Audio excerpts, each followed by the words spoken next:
This is the Ielts listening test. You will hear a number of different recordings, and you will have to answer questions on what you hear. There will be time for you to read the instructions and questions, and you will have a chance to check your work. All the recordings will be played once only. The test is in 4 parts. At the end of the test, you will be given 10 minutes to transfer your answers to the answer sheet. Now turn to part 1. You will hear a conversation between Annetta and Charlotte, first-year university students, and Bill, who works for the Student Union Employment Service. First, you have some time to look at questions 1 to 5.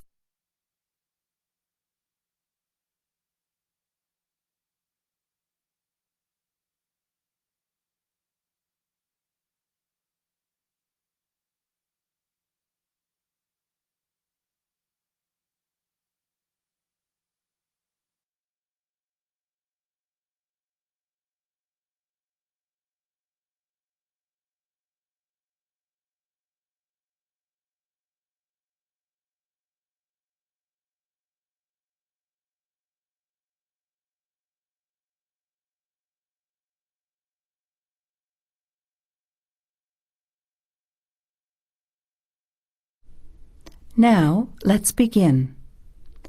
Answer the questions as you listen. You will not hear the recording a second time. Listen carefully to the conversation and answer questions 1 to 5. Hi Bill, this is my friend Charlotte. She's doing first year science too. Pleased to meet you, Charlotte. Annetta told me you want some part-time work. Now, I just have to complete your details on the computer. What's your surname? Johnston. With an E? Yes, Johnstone.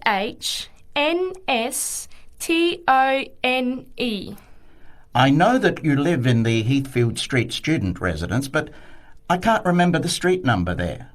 It's 126. 126. Good. And the phone number? Well, actually, I never give people that number because sometimes nobody answers or they forget to pass on the messages. So, I bought a mobile phone yesterday, but I can't remember the number. I think it's 0414 847 748. I'll just check. No, sorry, not 748. It's 749. 0414 847 749? Yes, that's right. I must try and remember it. And what sort of work are you looking for? Well, anything really, I suppose, though it depends when it is. I'd rather work during the day, if that's possible. How many hours a week were you thinking of? Oh, I'm not sure. Maybe about 10. But I need to keep at least 2 days a week free for study. Do you have any work experience? Not much, though I used to help in my uncle's shop when I was at school. OK. Well, I'll put it in, but we don't usually get shop work. What about gardening? I'd rather not. Everything I touch dies. What other kinds of work are there? Well, there's a lot of demand for house cleaning, fast food preparation and kitchen work and pizza delivery if you've held a driving licence for 12 months. I'm not sure. Can I have a look at the vacancies while you talk to Annetta? You now have some time to look at questions 6 to 11. As you listen to the rest of the conversation, answer questions 6 to 11.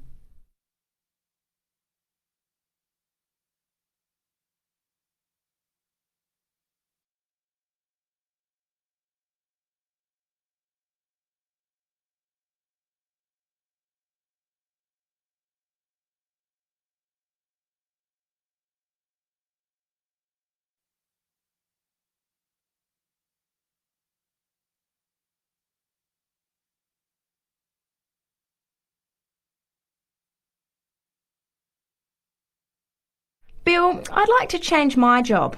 You're at the Hamburger Express on the High Street, aren't you? What's the problem? Well, I never know what hours I'm going to work. I start at 7 p.m. and I'm supposed to finish at 11 p.m, but sometimes they keep me until 2 or 3 a.m. Yes, that is a bit late if you have to make a 9 a.m. lecture the next day. And the other thing is the pay. They're supposed to pay me on Thursdays, but they never pay me on the correct day, often not until Friday or Saturday. A few weeks ago, I had to wait until Sunday. They said their son was sick, so they couldn't get to the bank, but they're always making excuses. Yes, that doesn't sound too good. Would you be interested in pizza delivery? You need to have a driving licence. Yes, I've got a licence, but I think I'd like to change from working in the evening. Are there any day jobs available? Well, as I told Charlotte, there are several cleaning and gardening vacancies. And this childcare job that just came in this morning. Do you like children? Yes, I do actually. What's the job? Let's have a look.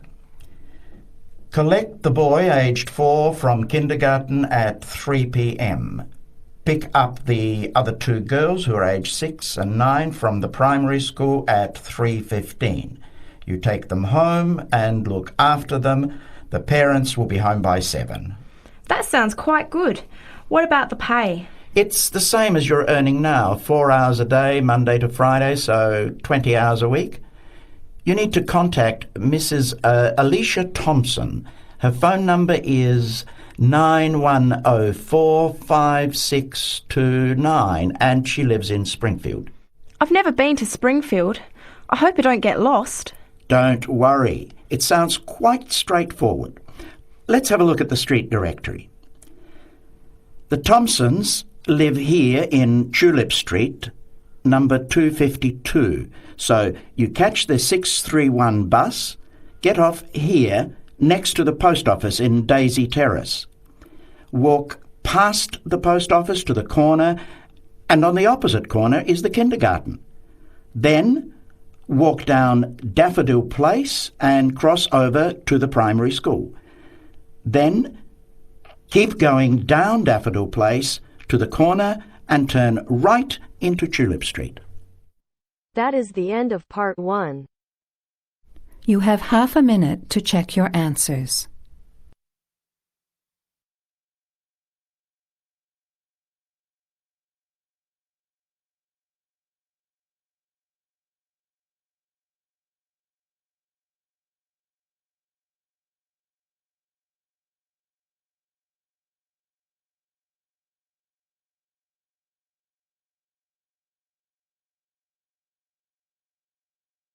Now turns to part 2.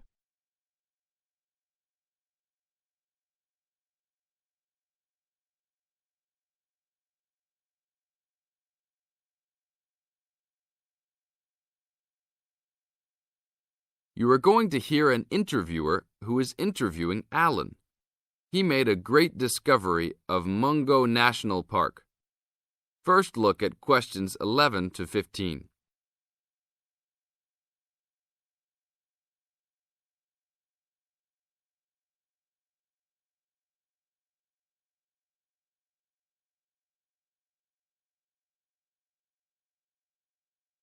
As you listen to the first part of the interview, answer questions 11 to 15. An event occurred in 1996 over a period of 3 days that attracted considerable attention at the time and led to a new find in Mungo National Park, which is the focal point of the Willandra Lakes World Heritage Area in New South Wales, Australia. I talked to Alan Moore, the organizer of this trip, about his experience. Alan, what was the purpose of your trip? Well, as you know, I love the outback and lead tours of people wanting to go into more remote parts of the country. However, I thought it was time for me too to have a holiday. So I packed up my family and we went to Mungo National Park. Why did you choose this location?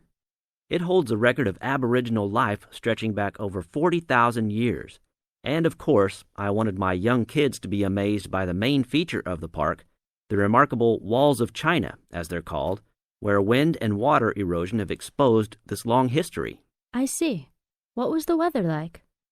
It was unusual for that time of year. The rain was just one continual downpour after another. We were always soaked to the skin. So we decided to cut our holiday short and only stayed 3 days in the end. However, it was eventful. The obvious problem was to get back to the nearest town, a small place called Buranga. But the dirt roads out there are always impassable after rain, so we settled down for a long, wet wait in the park. We didn't really mind because the scenery was so interesting. However, the kids wandered away without our noticing, and eventually we realized they must be lost. So we used our two-way radio to contact the park rangers and the police, and a helicopter was sent. Luckily, the kids were found within a few hours, but they'd made an important discovery. Now look at questions 16 to 20.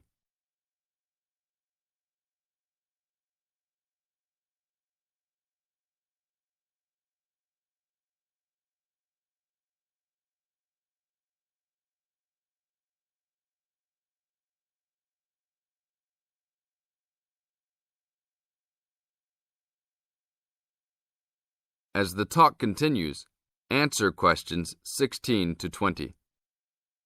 So, the trip was also eventful for another reason, wasn't it? Yes. They led us to some ancient Aboriginal art. The kids had taken shelter in a very small, low cave that was difficult to see from the outside. We were lucky to have another family camping in our location. When they heard us calling the kids, they immediately helped us search for them, and as the hours went by, they also provided us with much-needed support and encouragement. We really appreciated their help, and as we were already soaked through after looking for the kids for a couple of hours, they even made sure we had enough dry clothes to wear. The park ranger managed to get through to us to lead the search, and when the helicopter pilot notified us by two-way radio that he'd seen the children but was unable to land nearby, we were able to eventually find them very excited about what was in their little cave. And what did you think of their cave? Well, after squeezing in, I must say I was impressed, and managed to take a few photos of it before we left. There were many faint markings and dots on the wall. It was difficult to tell what they represented because they were so small, but people from the museum who have since visited there said the markings were similar to some other findings in the area, and later confirmed they were very old. Although it's now a protected site, the children like to call it their cave, and are allowed to visit it when a ranger can go with them. Thank you, Alan. If you go to Mungo National Park, you can see the entrance to the cave and some of Alan's photos at the ranger's station. Alan continues to lead tour groups in the outback, and if you want further information... That is the end of part 2. Now you have half a minute to check your answers.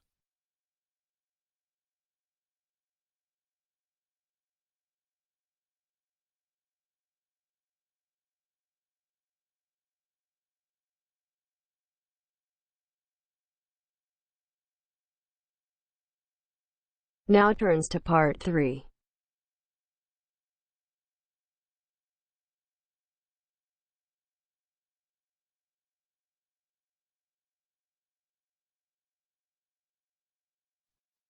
You will hear two business studies students discussing a presentation they'll do on an article on working effectively in groups. First, you have some time to look at questions 21 to 26.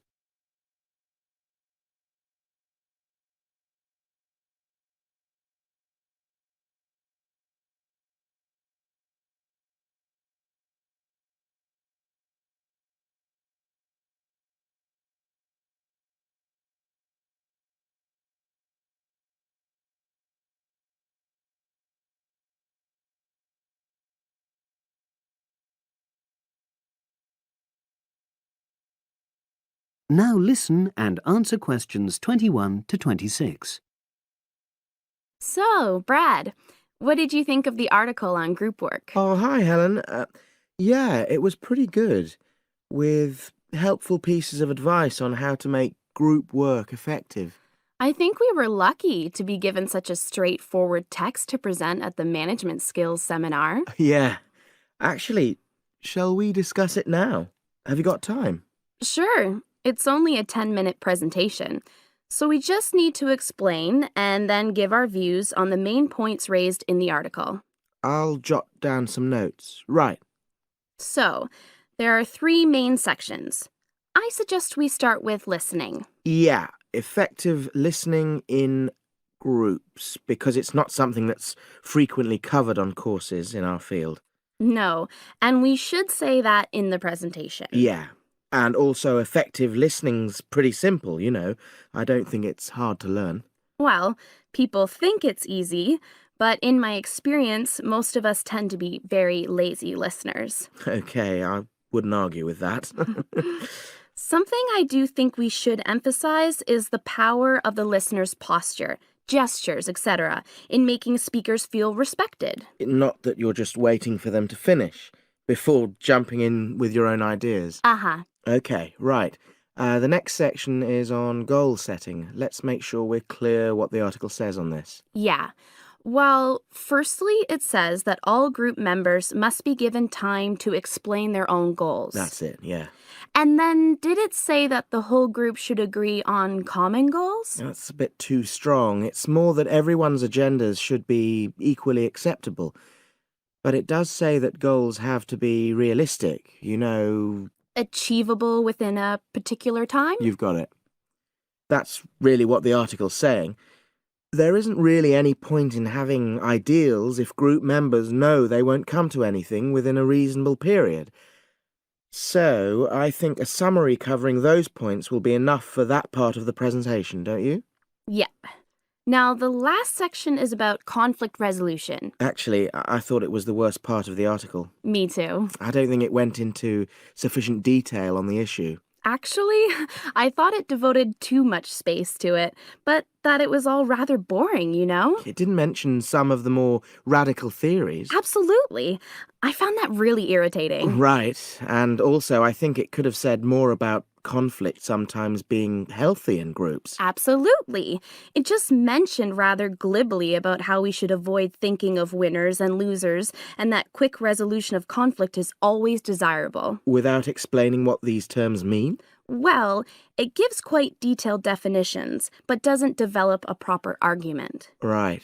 So, for the presentation, I think we just give some definitions and then explain what we felt were the weaknesses in the article's treatment of conflict resolution. Yeah, good.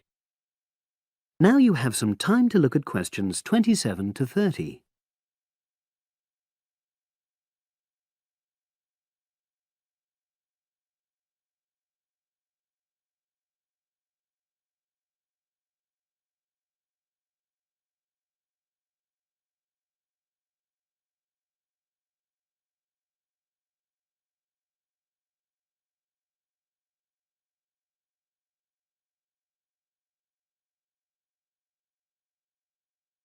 Now listen and answer questions 27 to 30.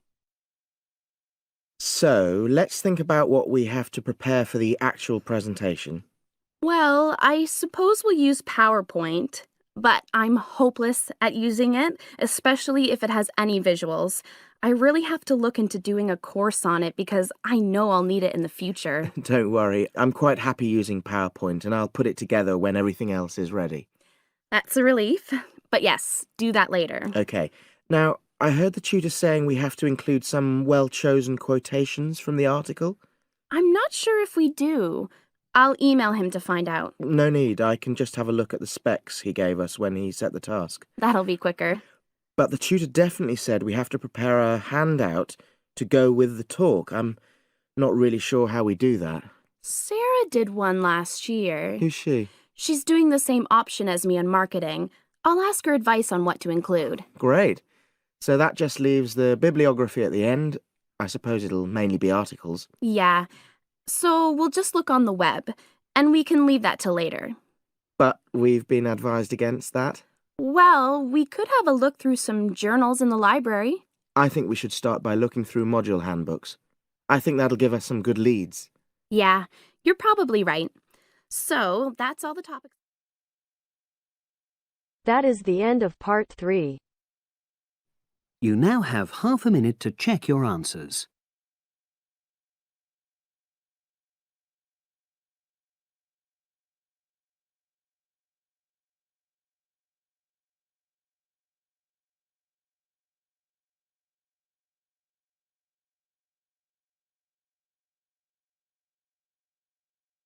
Now turns to Part 4.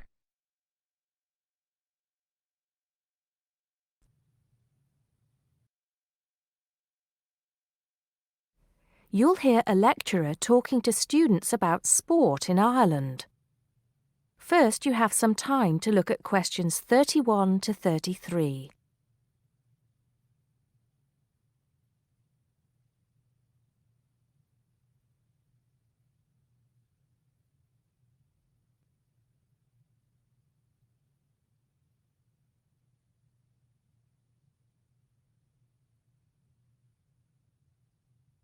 Now listen carefully and answer questions 31 to 33. Now, today we're going to be finding out about the most popular sports in the Emerald Isle. That's Ireland, of course. Can you guess what they are? Well, there are these two lesser-played games, a form of rounders and Gaelic handball. But we'll start with one which is perhaps over 3,000 years old, arriving in Ireland with the Celts, some claim. That may be a slight exaggeration, but I consider it to be the fastest field game in the world, and it goes by the name of hurling. Well, that's what it's known as in the English-speaking world anyway. So, what do you have to do? You've got 15 players on a team, one of them the goalkeeper. Each one has a stick called a hurley. Here you are. I've brought mine along. Had it since I was at school. This is what it looks like, and basically you have to get this ball, called a sliotar, that's S-L-I-O-T-A-R, so it's not spelt the way it's pronounced. You hit it into the net for 3 points, or you can hit it over the net for 1 point. The goal looks like the letter H, with the net under the crossbar. The goalie has a bigger stick than the others to help keep the ball out. You can also catch the sliotar and run with it for 4 steps maximum, or bounce it on your stick. Is that clear to you all? I'll be showing you a video a bit later, so you can see what a game actually looks like. You might like to think of it as a mixture of lacrosse, hockey, and baseball. Oh, and it's played by women too, but it goes by the name of camogie in that case. Before you hear the rest of the talk, you have some time to look at questions 34 to 40.